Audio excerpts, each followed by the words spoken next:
Halo, selamat datang kembali di channel kami, teman-teman semuanya. Halo. Apa kabar? Semoga dalam keadaan sehat ya. Amin. Oke, seperti janji kita yang kemarin-kemarin nih, Mas David. Ya, mumpung sekarang kita lagi Free. melakukan. Ya udah ada melakukan ya. Sedang melakukan apa ini, Mas Jadi David? sekalian kita review. Nah, Oke. kita lagi aklimatisasi anggrek spesies. Anggrek spesies. Untuk yang kali ini kita aklim Dendrobium mulaiense sama Dendrobium lasianthera. ya. Oke, untuk alat dan bahannya Mas David. Oke, Ini pertama, kita pakai apa aja? kita siapkan bahannya dulu ya. Jadi ini mas putih. Mas putih. Untuk media tanamnya nanti. Sebenarnya nggak harus mas putih. Kalau misalkan teman-teman ada yang mau pakai mas hitam juga boleh. Tapi kalau yang kita pakai saat ini pakai mas putih. Nah, ini kita juga ada steril yang ya, Mas. pakai mas hitam juga. Oh iya, dur. Kalau untuk kali ini kita pakai mas putih. Terus tentunya adalah anggrek yang masih di dalam botol yang mau kita aklimatisasi ya. Oke, betul. Ini kawat. Ada Kawat ini fungsinya pengaitnya bebas sebenarnya alatnya mau pakai apa. Yang penting bisa untuk mengambil nanti anggrek yang berada di dalam botol. Iya. Terus plantek ini yang nggak kalah penting ya Mas David ya. Harus wajib. Nanti biar ID-nya nggak ketukar. Kalau misalkan sampai ID-nya hilang kan harganya hilang juga kalau anggrek ya. Nih. Terus ini air bersih. Iya, air bersih. Air biasa ya? Air biasa. Terus ini kita pakai baskom. Baskomnya harus 3? Enggak, bebas sebenarnya. Tapi kalau di sini kan kita pakai yang ini. Ini yang baru kita keluarkan untuk dari botol. Jadi masih ada media-media agarnya. Karena anggreknya tadi kan pakai media agar. Nah, di sini ada media agarnya. Nah, ini ya. Agak sulap. Ini masih ada media agarnya. Nah, kalau misalkan yang ini untuk bilas. Untuk bilas, jadi ya, sudah nggak ada medianya. Udah, medianya udah lepas. Di sini kita bilas. Terus kemudian di sini kita tiriskan. Ini yang lasianthera ya? Ini yang mulaiense. Terus ini kita ada media yang mau dipakai untuk nanam nanti. Dan tentunya medianya ini sudah kita basahkan ya. Kalau yang ini sudah kita basahi. Jangan lupa siapkan tempat sampah. Nah, ini nggak kalah penting. Jadi kalau misalkan nanti kan ini botol itu rawan pecah ya. Jadi kalau misalkan sampai pecah, kita nanti nggak bingung mau taruh di mana. Yang penting kita udah siap aja dulu. Jangan di break. Ini kalau ini nampan kita pakaiin tisu. Jadi biar dia kering untuk meniriskan lah. Jadi lanjutan dari sini tadi. Ya. Terus ini kita pakai tray, pot tray untuk menanamnya. Jadi ini kita pakai ukuran berapa Mas? Isi berapa ini? Ini 96. 7 kali 98. 98 ternyata. Oke, kita mulai. Yang pertama pasti ini kita keluarkan dulu ya. Ke botolnya dulu. Ya. Kita lepas tutupnya. Aduh. Ya. Kita tadi udah sedia tempat sampah kan. Lempar ke tempat sampah ya. Jadi ini airnya itu kita masukkan ke sini untuk membantu merusak media lama, untuk membersihkan agarnya itu. Harus pakai air ya Mas ya. Ya, jadi biar medianya pecah tanpa merusak akar. Jadi dikocok-kocok gitu. Ya. Sampai medianya itu agak terpecah belah. Nah, ini fungsinya dari pengaitnya tadi. Kalau misalkan dengan dikocok tanpa pengait tadi belum bisa pecah, bisa pakai alat bantu ini.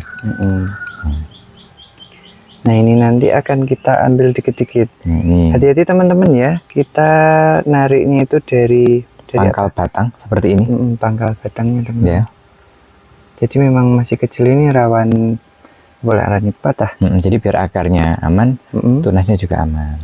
Ini masuk ke sini ya. Di baskom pertama yang tadi masih ada medianya untuk kita pakai buang media.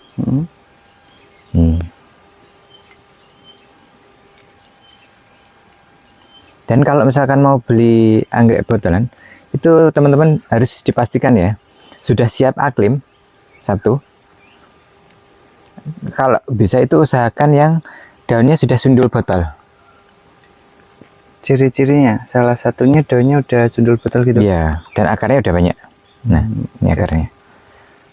Jadi nanti untuk adaptasi di media barunya itu udah gampang. Nah, kurang lebih seperti ini ya untuk ngeluarin dari botolnya ya. Bisa ya, gampang ya. Oke. Gampang ya. Oke, bisa. Jadi satu botol itu muatnya banyak, isinya banyak ya. Jadi kalau misalkan yang suka harga ekonomis, itu cocok lah. Untuk yang dari botol itu masuk rekomendasi dari kita pokoknya. Lanjut Mas David, setelah kita keluarkan ya. Setelah dikeluarkan. Tadi harus dipisahkan dengan media lamanya. Ini kita cuci dari medianya ya. Cucinya seperti biasa, cuma diemak-emak. Jangan sampai rusak lah. Jangan terlalu kuat juga teman-teman. Ya, tenaganya dihemat aja. Nanti untuk siram-siram, pakai untuk repotting gitu. Akad pupuk. Di ini yang jadi sudah tanpa media ya, medianya sudah rontok. Nah, ini kayak gini penampakannya kalau dia udah pisah dari medianya teman-teman. Setelah ini kita lanjut, kita bilas. Nah, kita bilas ke nampan, bukan nampan ding, apa namanya? Baskom ember lagi. Baskom kedua. Untuk baskom pembilasan. Kemudian, ini Mas kita tiriskan. Nah, kita tiriskan di sini. Nih. Kalau udah dari sini, kenapa kok tadi pakai? Sebenarnya nggak harus pakai apa namanya saringan. Boleh, misalkan langsung ke sini boleh. Tapi kan kalau misalkan kandungan airnya masih terlalu banyak, nanti tisunya cepet kering. Cepet basah deh maksudnya. Keliru ya? Iya, belum sarapan ya? Belum. Belum. Semangat ya. Mungkin itu nanti. Oke, jadi terakhir ini nanti tinggal di ini Mas, sama media baru ya. Ya, ini yang ulayan saya tadi ya, jangan sampai lupa plenteknya. Plenteknya ini jangan sampai ya. keliru juga. Di setiap prosesnya kita ikutkan untuk ulayansenya, karena yang lagi kita proses ini yang Dendrobium ulayansenya.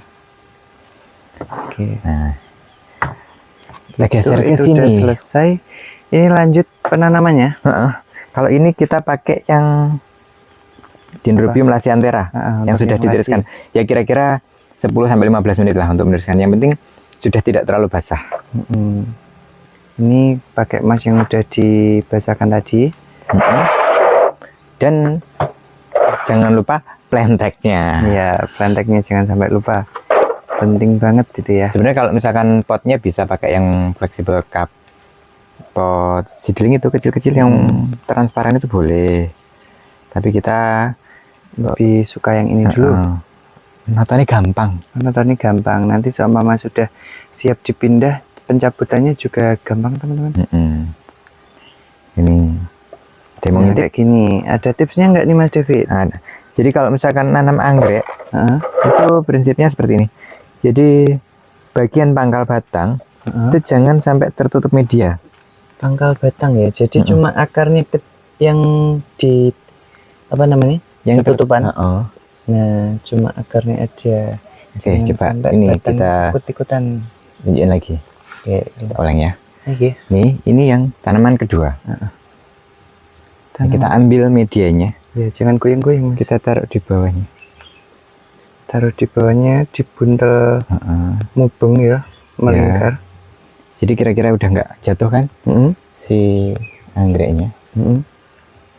Nah, kayak gitu-gitu aja. Gampang ya, gampang banget. Cuma harus telaten teman-teman. Soalnya satu persatu ya, gini tinggal ditata. Diusahakan pangkal batangnya ada di luar ya Mas David, intinya itu ya. Kenapa? Jadi biar dia nggak mudah busuk, karena dia kan anggrek itu mayoritas kan epifit sebenarnya. Apa itu epifit? Nempel. Nempel. Jadi nempel di media, bukan tertanam di media ya. Makanya kenapa kok anggrek itu bisa ditempel pakai media papan pakis. Kalaupun arang kan cuma karena dia poros, jadi ya nyengkram di atas arang. Makanya kalau misalkan pakai media serabut itu lebih rawan biasanya kalau misalkan sampai tertutup bagian pangkalnya. Kenapa? Terlalu lembab? Satu. Dan seharusnya memang penanaman itu seperti ini, dia jadi tidak menyalahi kodratnya dia sebagai tanaman yang epifit. Nempel. Terus nempel ya. Jadi di atasnya. Oke. Mungkin setelah itu udah selesai nih Mas David. Ya, prosesnya seperti itu aja. Nanti untuk perawatan, kalau misalkan kita rekomendasi, kalau misalkan baru aklim seperti ini, jangan dipupuk dulu. Oh, nggak boleh? Ya. Nggak boleh langsung dipupuk? Jadi kalau misalkan medianya, tapi yang dipantau medianya ya, kalau misalkan medianya kering, itu dalam 5 hari pertama setelah aklim itu cukup dispray dengan air. Oh, nggak boleh langsung siram biasa, ya? Disemprot pakai air biasa, ya. Jadi pakai spray itu yang jas-jas kecil boleh, ya? Besar boleh, yang kayak tergantung kabut. kebutuhan teman-teman. Iya. Iya, yang ngabut pokoknya semprotannya ya. Nah, nanti. Jadi memang nggak terlalu basah Mas ya perlunya. Ya. Jadi seperti ini. Ini untuk hasilnya ya, hasil seedlingnya. Kenapa kita lebih suka pakai pot tray? Karena kenapa? Dia lebih gampang nanti ketika kita ingin nyabutnya. Oh iya, nyabutnya lebih gampang teman-teman. Kalau misalkan kita mau repotting juga gampang. Dan kita nggak perlu ganti-ganti pot. Iya. Ini bisa dipakai terus gitu ya? Iya. Nah itu sukanya. Iya. Dan tentunya plantengnya jangan sampai hilang. Iya. Oke udah. Terus untuk perawatannya, kalau misalkan kan tadi kita rekomendasikan jangan dipupuk dulu. Iya. Sampai usia sekitar 5 hari ya. Sampai 5 hari. Kalau semisal 1 minggu pertama itu boleh hari ke-7 gitu kira-kira. Iya, sudah boleh. Kalau misalkan kita rekomendasi, jadi nanti kan sudah kita perlakukan kira-kira 5 hari itu tanpa memberikan pupuk, iya. Kita spray fungisida kemudian. Tapi tipis saja. Jadi penyemprotan pertama itu bukan pupuk? Ya, fungisida. Pakai fungi dulu? Ya, jadi biar mencegah dia dari kebusukan.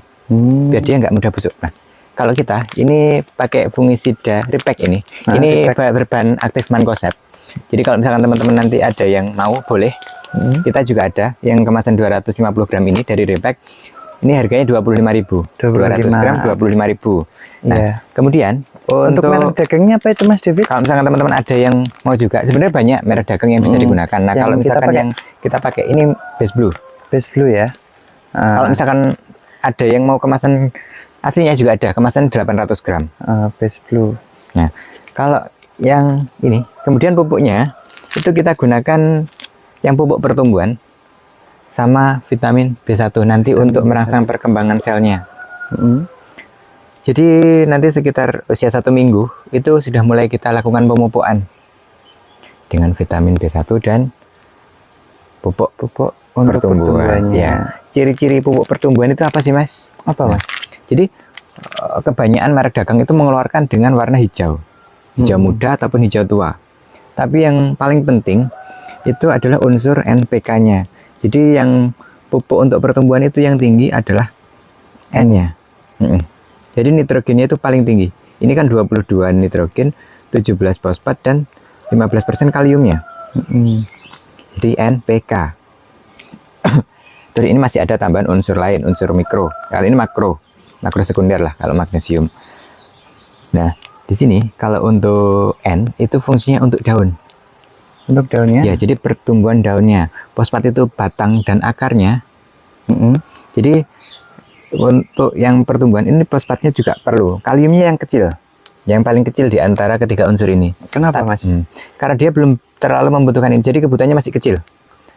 Dia nanti dibutuhkan banyak waktu dia bunga dan buah. Kalau saat bunga dan buah, itu yang lebih banyak dibutuhkan adalah fosfat dan kaliumnya. Fosfat kalium ya? Iya, terutama untuk kualitas buah nanti kaliumnya. Kalau misalkan teman-teman ada yang suka bikin botol-botolan, iya, atau tanaman yang lain. Nah, jadi kalau misalkan ada yang masih bingung soal pupuk ataupun fungisidanya, nanti lanjut di WA aja. Daripada ya? Di sini bingung kayaknya.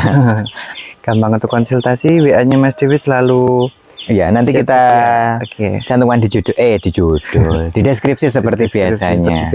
Oke, mungkin untuk perawatan selanjutnya setelah aklim seperti itu ya Mas ya. Jadi kalau untuk minggu pertama seperti itu pakai fungisida ya, kemudian sehari atau 2 hari setelahnya pakai pupuknya. Nanti untuk rollingnya, kalau fungisida atau pupuknya itu nanti bisa sekitar, kalau fungisida biasanya kita penggunaannya 1 minggu sekali. 1 minggu sekali. Ya. Kalau untuk pupuknya seminggunya 2 kali. Harinya bebas. Estimasinya kira-kira segitu kalau misalkan kita. Nah, nanti kalau misalkan tanaman itu sudah kira-kira segini, Yang penting akarnya sudah bagus, sudah mulai menunjukkan pertumbuhan gitu ya. Itu nanti untuk bisa mulai dicegah dengan penambahan insektisidanya untuk mencegah hama. Jadi dari tungau misalkan atau kutu-kutuan itu nanti bisa ditambahkan. Biasanya sekitar 3 minggu itu sudah mulai kita aplikasikan. Iya. Oke. Jadi sebelum terkena lebih baik akan kita cegah dulu. Itu harus. Itu prinsipnya harus. Lebih baik itu ya Mas ya. Iya. Udah deh. Oke, ini sudah Mas David. Boleh nanti kalau misalkan ada yang kira-kira teman-teman masih kurang bingung, atau masih penasaran, masih bingung, bisa lanjut di WA aja. Ya udah. Terima kasih untuk teman-teman yang sudah menonton ya. Semoga videonya bermanfaat. Amin, dan kita jangan lupa untuk pencet tombol like-nya. Subscribe juga. Subscribe, tombol like sama aktifkan loncengnya untuk dapat info kalau misalkan kita ada konten ataupun promo-promo lainnya. Ya, udah deh ya. Oke, terima kasih kembali teman-teman. Saya sama Mas David mau pamit undur diri dulu. Terima kasih. Dadah.